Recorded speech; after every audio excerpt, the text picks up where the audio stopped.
Apa aja kebohongan di persidangan yang udah 3 pekan loh, bukan tambah clear, tambah crowded, tambah gak jelas. Iya Pak Karni, bahwa kemarin kan pemeriksaannya itu sudah memasuki, menurut kami adalah memasuki fase yang penting. Karena apa? Karena masuk kepada pemeriksaan saksi fakta. Saksi fakta yang berada di Saguling dan Duren 3. Posisi klien saya ada di Saguling dan Duren 3 kalau melihat peristiwa pidana ini ya. Gak masuk Magelang ya? Magelang yang disampaikan oleh saksi yang pertama dihadirkan adalah Saudara Susi. Di situ sudah sangat clear ya, bahwa klien saya di sini coba menanyakan kepada Saudara Susi, kemudian tidak ada dapat jawaban, hanya menangis. Kemudian menanyakan sama almarhum juga tidak mendapatkan jawaban, menanyakan sama Kuat Maruf bilang, kamu gak usah ikutan, nanti dulu, seperti itu. Jadi klien saya di peristiwa Magelang tidak mengetahui apa yang terjadi. Nah, terkait dengan Saguling, disitulah sebenarnya kepentingan kami tim penasihat hukum untuk menggali saksi-saksi yang melihat langsung terkait dengan kejadian yang sebenarnya ya. Karena posisi klien saya itu duduk di depan rumah Saguling, kemudian dipanggil oleh Saudara Ricky Rizal. Nah, kemudian klien saya naik ke atas, dapat perintah. Nah, kemarin kami fokus kepada saksi-saksi yang duduk bersama klien saya yang di depan rumah Saguling.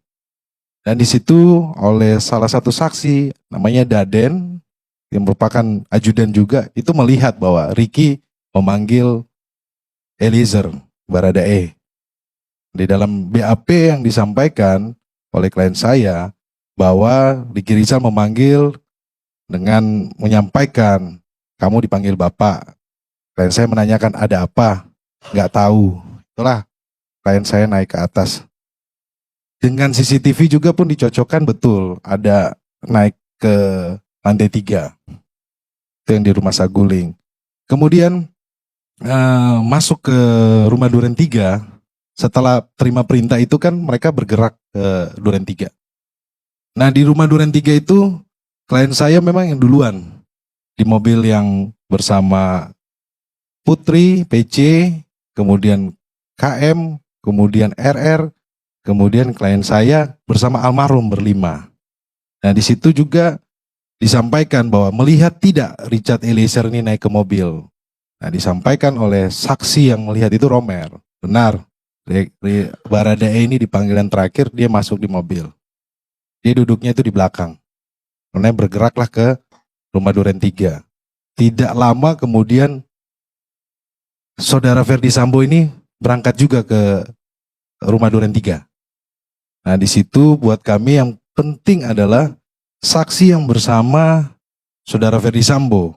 Di situ ada Romer, kemudian sebagai ajudan, kemudian Prayogi sebagai sopir, kemudian ada Farhan sebagai pengawal motor. Nah di situ dijelaskan lah bahwa Romer diturunkan, kemudian mobil jalan, kemudian berhenti. Kemudian Saudara Ferdi Sambo ini turun, kemudian ada senjata yang jatuh. Saksi yang melihat itu adalah Romer. Romer melihat bahwa senjata yang jatuh itu adalah HS. Kemudian Romer sampaikan bahwa ada sarung tangan. Kemudian masuk ke dalam lah, Saudara Romer coba mengambil senjata tersebut, tetapi ditolak sama Saudara Ferdi Sambo. Sama Ferdi Sambo ditolak, kemudian mereka masuk ke dalam, Ferdi Sambo masuk ke dalam, Romer bersama Farhan, Prayogi itu menunggu di samping rumah. Masuk ke dalam, kemudian ditanyakan melihat almarhum Joshua, mereka melihat ada di posisinya di samping. Kemudian masuk ke dalam, selang hanya beberapa menit, kemudian terjadi penembakan. Terjadi penembakan ini, kemudian saksi Romer, dia secara otomatis, ini yang disampaikan ya, dia otomatis langsung mencabut senjatanya dia. Dipikirnya itu, tembakannya itu ada di depan rumah. Dia berlari sama saksi bernama Farhan, pengawal motor.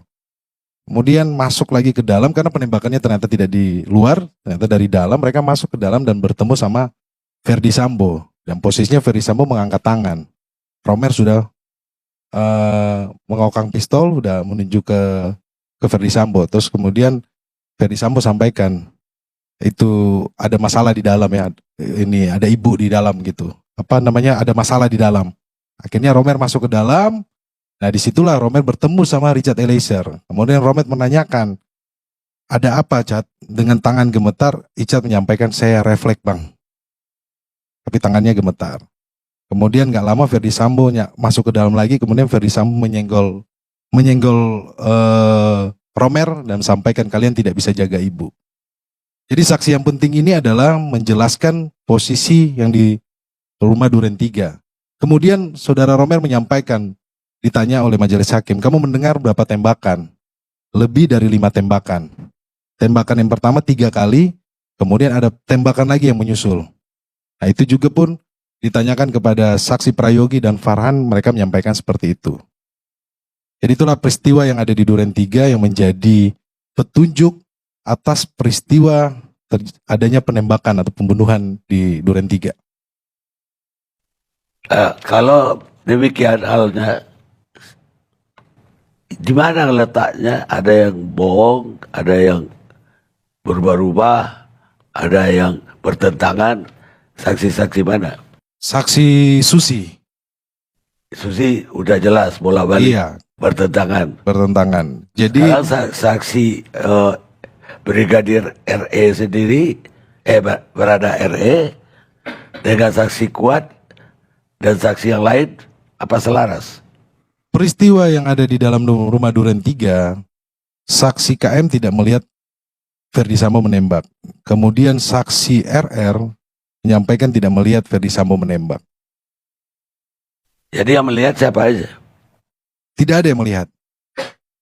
Jadi hanya melihat bahwa Richard Eliezer yang menembak. Tetapi kalau kemarin kita cocok, Richard sendiri melihat Verdi Sambo menembak. Melihat.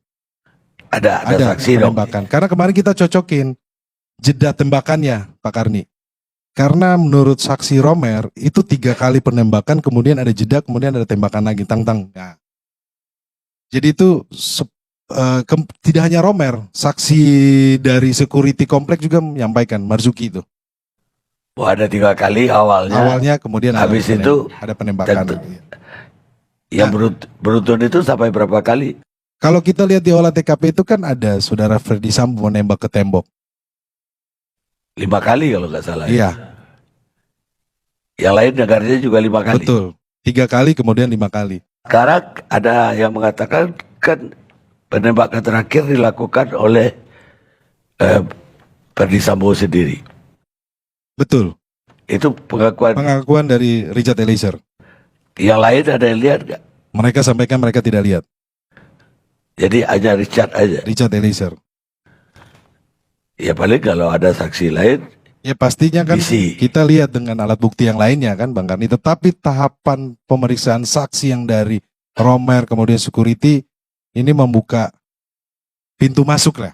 Untuk membuka alat bukti yang lain yang didukung ya. Mendukung alat bukti yang lainnya.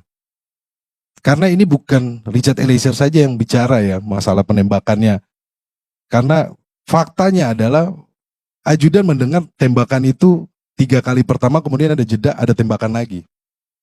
Tetapi kalau kita lihat di olah TKP, di situ Verdi Sambo juga ikut menembak tembok.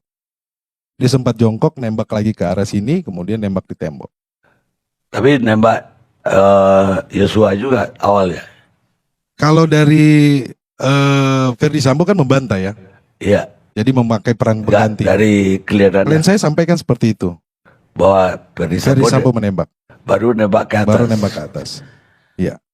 Nggak ada saksi lain. Yang menarik kemarin jaksa sempat menanyakan kepada keluarga korban. Kebiasaan almarhum ini tangan kiri atau tangan kanan? Disampaikan oleh keluarga korban tangan kanan. Karena waktu rekonstruksi itu yang disampaikan berdasarkan klien saya jatuh, tembak jatuh, kemudian tangan kirinya almarhum dipakai untuk menembak arah sebaliknya. Jadi menarik juga kemarin saya lihat jaksa berulang-ulang nanya seperti itu. Kemudian jaksa menunjukkan mengenai senjata. Apakah ajudan tahu ini senjata HS? Betul, senjata HS terutama Romer. Kamu tahu jenis ini senjata apa? Senjata HS. Terus kemudian ditanyakan mengenai peluru. Ini menarik juga Bang Karni. Ditanya, ajudan biasanya pelurunya peluru apa? Pindad. Karena faktanya pelurunya Richard Eliezer itu ada 3 jenis ya. 3 ini produk. Satu dari Pindad, satu dari Ceko, satu lagi deh. Itu ada di berita acara pemeriksaan. Jadi kami melihat bahwa memang alat bukti yang ini kan kalau kita kembali lagi bahwa sudah ada kejadian ya. Kemudian ada OJ, ada apa alat bukti yang tercecer lah. Boleh saya sampaikan seperti itu. Tetapi dalam hal ini kan pembuktiannya kan pasti kan hakim akan menggali lebih dalam lagi ya. Dan menjadi keyakinan hakim petunjuk-petunjuk ini. Jadi seperti itu Bang Karni. Bagaimana bisa satu pistol pelurunya 3 jenis?